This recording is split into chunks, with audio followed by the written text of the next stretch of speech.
Erkak kishi spermasida vitaminlar bo'ladimi? Agar bo'lsa, ayol kishi uchun foydalimi? Ha, albatta foydali. Vitaminlar juda ham boy.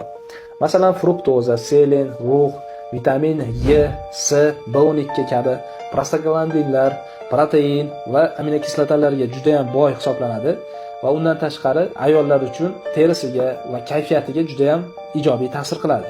Ya'ni baxt gormonlari, oksitotsin, endorfin kabi gormonlar ishlab chiqarilishi kuchayadi va immunitetiga ijobiy ta'sir qiladi.